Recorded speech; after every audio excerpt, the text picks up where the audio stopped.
ভাত আজ জাতীয় দূষণ নিয়ন্ত্রণ দিবস। 1984 সালের 2রা ডিসেম্বর ভোপাল গ্যাস ট্র্যাজেডিতে যাঁরা প্রাণ হারিয়েছিলেন তাঁদের স্মরণে আজকের দিনটি জাতীয় নিয়ন্ত্রণ দিবস হিসেবে পালন করা হয়। আজকের দিনটি পালনের মূল লক্ষ্য বা উদ্দেশ্য হল দূষিত জল, ভূমি এবং বায়ুর কারণে ঘটে যাওয়া প্রাণহানি সম্পর্কে সচেতনতা তৈরি করা। এছাড়াও ভোপাল গ্যাস ট্র্যাজেডির মতো শিল্প বিপর্যয় কীভাবে এড়ানো যায় সে সম্পর্কেও জনসচেতনতা বৃদ্ধি করা। জাতীয় দূষণ নিয়ন্ত্রণ দিবস 2025-এর প্রতিপাদ্য হল একটি সবুজ ভবিষ্যতের জন্য টেকসই জীবনযাপন।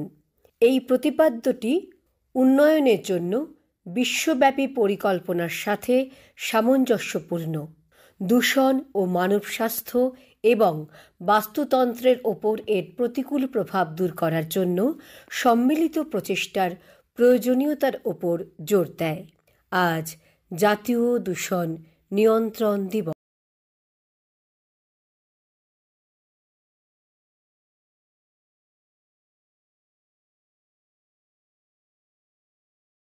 আন্তর্জাতিক দাসত্ব বিলোপ দিবস। সব ধরনের দাসত্বের বিলুপ্তির প্রচেষ্টার দিন আজ। 1949 সালের আজকের দিনে জাতিসংঘ সাধারণ পরিষদে দাসত্ব বিলোপ করতে বিশ্বব্যাপী দাস প্রথা ও ব্যবস্থা নিষিদ্ধকরণের ওপর কনভেনশন গৃহীত হয়। এই জন্য আজকের দিনটি বিশ্বব্যাপী আন্তর্জাতিক দাসত্ব বিলুপ্তি দিবস হিসেবে পালিত হচ্ছে। মানব পাচার, যৌন দাস, জবরদস্তিমূলক শিশুশ্রম, বলপ্রয়োগে বিয়ে, যুদ্ধে শিশুদের ব্যবহার বন্ধে সচেতনতা বাড়ানো আজকের দিনটির মূল উদ্দেশ্য। 1986 সাল থেকে জাতিসংঘের সাধারণ পরিষদ কর্তৃক আয়োজিত হয়ে আসছে আজকের দিনটি আন্তর্জাতিক দাসত্ব বিলোপ দিবস হিসেবে।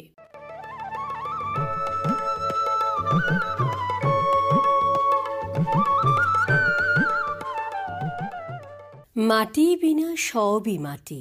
মাটিকে আমরা অনেকেই গুরুত্ব না দিয়ে মাটিই করে ফেলেছি। মাটির গুরুত্ব অপরিসীম, কারণ এটি খাদ্য, বস্ত্র এবং ওষুধের মতো প্রয়োজনীয় উৎপাদনের ভিত্তি। মাটি জীবজগতের আবাসস্থল, জীবকুল, অর্থাৎ আমরা বেঁচে থাকার জন্য পুষ্টি, জল, আশ্রয় এই সবই তো মাটির থেকেই পাই। জন্ম থেকে মৃত্যু পর্যন্ত সব ক্ষেত্রে এই মাটি অপরিহার্য, কিন্তু যথেচ্ছ ও অপরিকল্পিত ব্যবহারে মাটি তার সক্রিয়তা, স্বমহিমা ও গুণাগুণ হারাচ্ছে। মানুষের সংখ্যা ক্রমবর্ধমান, সেই সঙ্গে পাল্লা দিয়ে বাড়ছে নগরায়ন, শিল্পায়ন এবং দূষণ। কংক্রিটের আস্তরণে আমরা মাটিকে ঢেকে ফেলছি, ফলে মাটির ছিদ্র দিয়ে ভূগর্ভে আর জল ঢুকতে পারছে না। অপরিকল্পিত ভূগর্ভস্থ জল উত্তোলন এবং মাটির ছিদ্র বুজিয়ে ফেলায় ভূগর্ভস্থ জলস্তরে শূন্যতা তৈরি হচ্ছে। মাটিকে গুরুত্ব না দিলে ভূমি নির্ভর জীবন জীবিকা অর্থনীতিতে বিপর্যয় আসতে বাধ্য।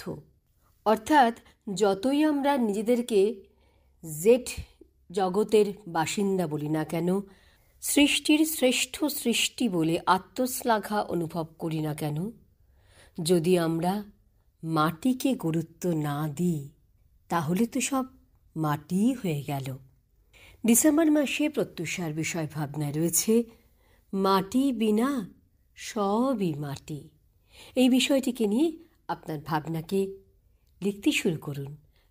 ডিসেম্বর মাসের 20 তারিখের মধ্যে পাঠিয়ে দিন আপনার সুচিন্তিত অনন্য মতামত। ডিসেম্বর মাসে প্রত্যুষার বিষয় ভাবনায় রয়েছে মাটি বিনা সব।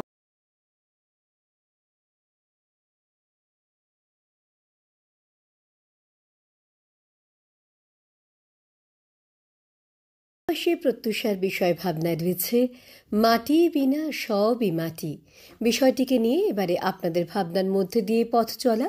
লিখছেন কল্যাণী বসাক, হাট শিমলা, সমুদ্রগড়, পূর্ব বর্ধমান থেকে। প্রিয় প্রত্যুষা, মাটি শুধু পৃথিবীর একটি উপাদান নয়, মানুষের অস্তিত্ব, সংস্কৃতি, জীবনযাপন ও স্বপ্নের ভিত্তি। তাই বলা হয় মাটি বিনা সবই মাটি, অর্থাৎ মাটির গুরুত্ব ছাড়া জীবনের প্রতিটি অর্জনই অনিশ্চিত ও অস্থায়ী।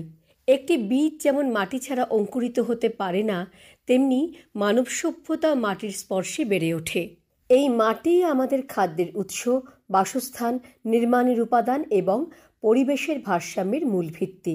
কৃষকের ঘামে ভেজা মাঠে মাটি প্রাণ পায়, সেখানে জন্ম নেয় ধান, শস্য, ফল, মানুষের সঞ্জীবনী শক্তি।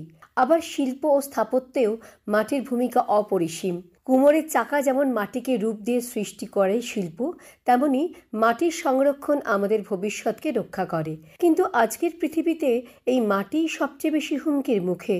দূষণ, অতিরিক্ত রাসায়নিক ব্যবহার, বন উজাড় ও জলবায়ু পরিবর্তন মাটির উর্বরতা কমিয়ে দিচ্ছে। মাটি নষ্ট হলে ক্ষতিগ্রস্ত হয় কৃষি, খাদ্য নিরাপত্তা, জীববৈচিত্র্য ও মানব জীবন। তাই আমাদের দায়িত্ব মাটিকে ভালোবাসা, যত্ন নেওয়া ও রক্ষা করা। কারণ মাটি শুধু আমাদের শিকড় নয়, আমাদের অস্তিত্বের প্রতিটি স্তম্ভ এই মাটির উপর দাঁড়িয়ে আছে। সত্যি, মাটিকে হারালে সবই মাটি। নমস্কারান্তে, কল্যাণী বসাক, হাট শিমলা, সমুদ্রগড়।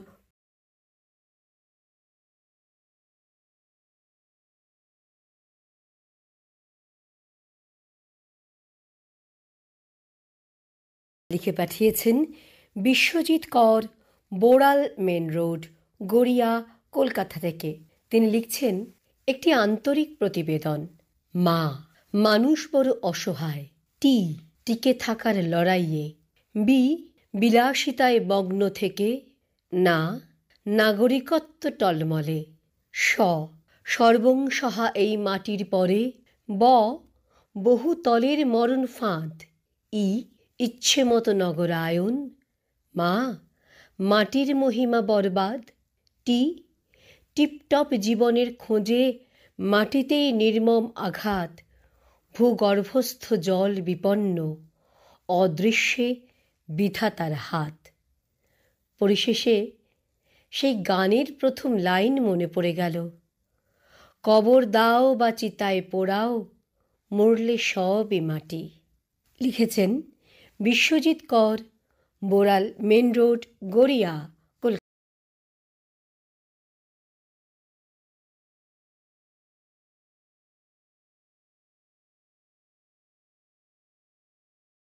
ভাবনা নিয়ে এবারে কলম ধরেছেন অভিজিৎ মণ্ডল, শশাপোতা, খানাকুল, হুগলি থেকে।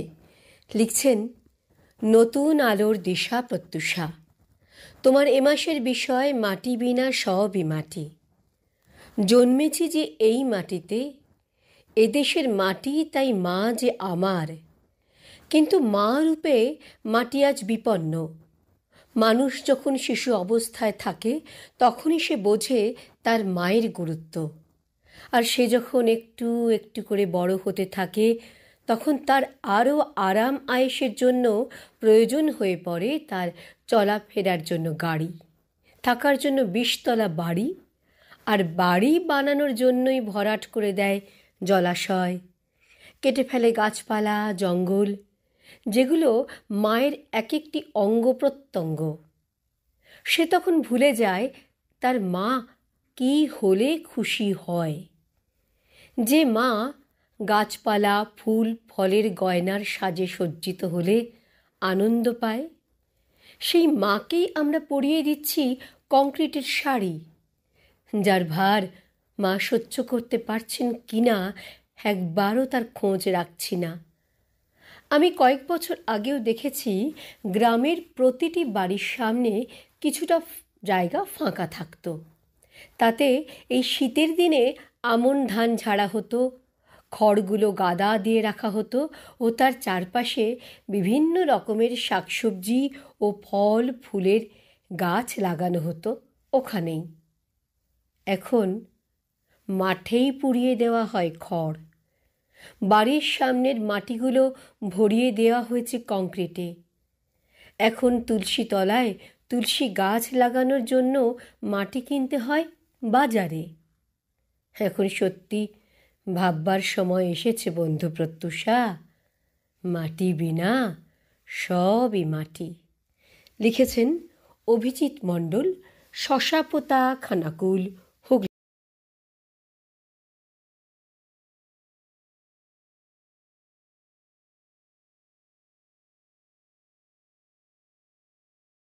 বিভিন্ন পত্রবন্ধুদের ভাবনায় রয়েছি, কারণ ডিসেম্বর মাসে প্রত্যুষার বিষয় ভাবনায় রয়েছে মাটি বিনা সবই মাটি। তবুও কিন্তু মাটি দূষণ প্রতিনিয়ত হয়ে চলেছে। মাটি দূষণের প্রধান কারণগুলোর মধ্যে রয়েছে কৃষিক্ষেত্রে রাসায়নিক সার ও কীটনাশকের অতিরিক্ত ব্যবহার, শিল্প কারখানার বজ্র, অপরিকল্পিতভাবে বর্জ্য নিষ্পত্তি এবং প্লাস্টিক ও অন্যান্য অপচনশীল বর্জ্য। বন উজাড় করে ফেলা হচ্ছে, যার ফলে মাটি ক্ষয় এবং জলবায়ু পরিবর্তনের প্রভাবও মাটি দূষণকে বাড়িয়ে তুলছে। ঘরবাড়ি এবং শিল্প কারখানার বর্জ্য যেখানে সেখানে ফেললে মাটি তো দূষিত হবেই। আবার ল্যান্ডফল থেকেও দূষিত পদার্থ মাটিতে ছড়াতে পারে। বন উজাড় করে ফেলছি আমরা, তার ফলেও তো মাটি ক্ষয় হচ্ছে, মাটি তো দূষিত হচ্ছে।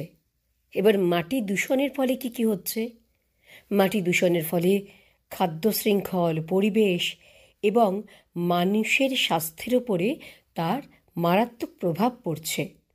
মাটির উর্বরতা তো কমে যাচ্ছে, এবং এই মাটির উর্বরতা কমে যাওয়ার ফলে কৃষিকাজকে ক্ষতিগ্রস্ত করছে। দূষিত পদার্থ খাদ্য ও জলের মাধ্যমে শরীরে প্রবেশ করে ক্যান্সারের মতো রোগের কারণ হচ্ছে।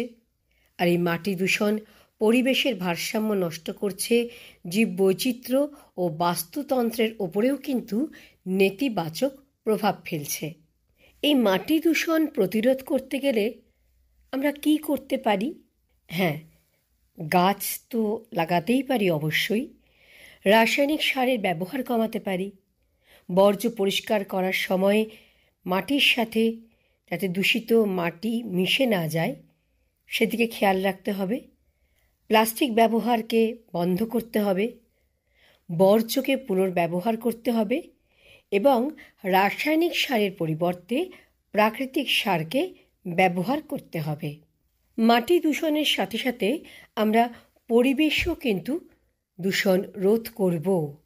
পরিবেশ দূষণ রোধে যেমন গাছপালা লাগানো প্রয়োজন, তেমন গাছ সংরক্ষণ, প্লাস্টিকের ব্যবহার কমানোর মতো ব্যক্তিগত ও সমষ্টিগত পদক্ষেপ নেওয়া কিন্তু জরুরি।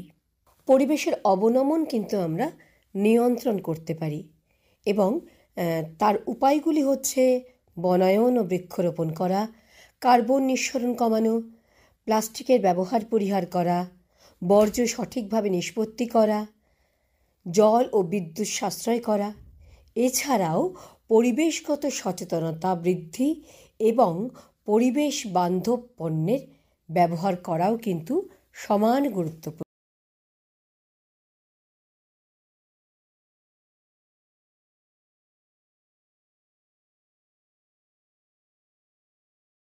মাটি ডিসেম্বর মাসে প্রত্যুষার এই বিষয় ভাবনায় নিয়ে দেখে নেওয়া যাক এবারে কার ভাবনার উপরে আমরা আলোকপাত করব।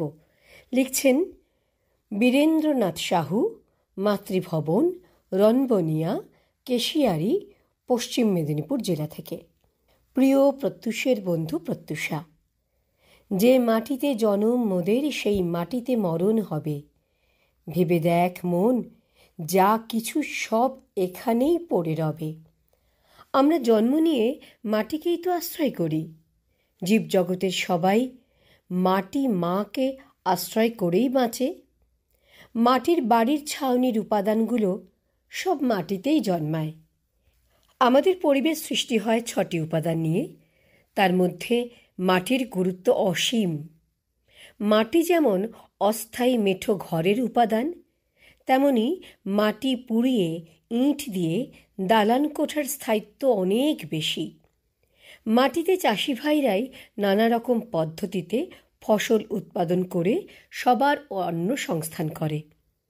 এই মাটিতেই পুকুর খনন করে মাছ ও নানান জলজ ফসল উৎপাদন করেন বলেই তো আমাদের আহার্যের সংস্থান হয়। মাটিতেই আছে সুপেয় জলের ভাণ্ডার, যা আমরা প্রায়শই ব্যবহার করি বলেই শরীরের রক্তের জল ও রক্তরসের উপাদান ঠিক থাকে। তাই তো গ্রীষ্মকালে ঘাম দিয়ে আমাদের জলের ঘাটতি হলে তৃষ্ণা মেটাতে মাটির ধারকই একমাত্র জীবাণুমুক্ত সুপেয় জল। পুকুর, নালা, খাল, বিল, ঝিল, নদ নদী ও সমুদ্র সবই মাটিতেই তৈরি হয়। বিভিন্ন খনিজ সম্পদ মাটির গর্ভেই সঞ্চিত থাকে, যা মানব কল্যাণে অংশগ্রহণ করে। সুতরাং মাটির স্বাস্থ্য রক্ষায় ধানের খড় পোড়ানো, পলিথিন ও নোংরা ফেলা, মাঠে ঘাটে মলত্যাগ বন্ধ করে পরিশেষে সবুজায়নে বিধিবদ্ধ ব্যবস্থা নেওয়া উচিত। তাই তো মাটির সুস্বাস্থ্য বজায় রাখলে তবেই তো তা ঠিক মানব কল্যাণে লাগবে, না হলে মাটি বিনা সবই মাটি। তাই না বন্ধু প্রত্যুষা? নমস্কারান্তে। বীরেন্দ্রনাথ সাহু, মাতৃভবন, রনবনিয়া, কেশিয়ারি, পশ্চিম মেদিনীপুর।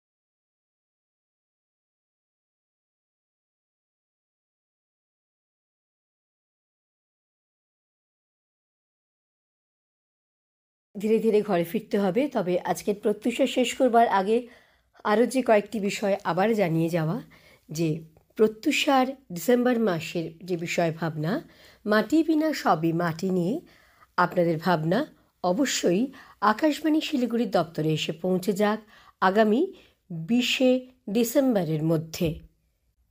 আরও একটি অনুরোধ, আপনাদের সুচিন্তিত মতামত একাধিকবার পাঠাবেন না। আপনাদের মতামত লিখে পাঠাবেন, প্রত্যুষাতে অপেক্ষা করবেন।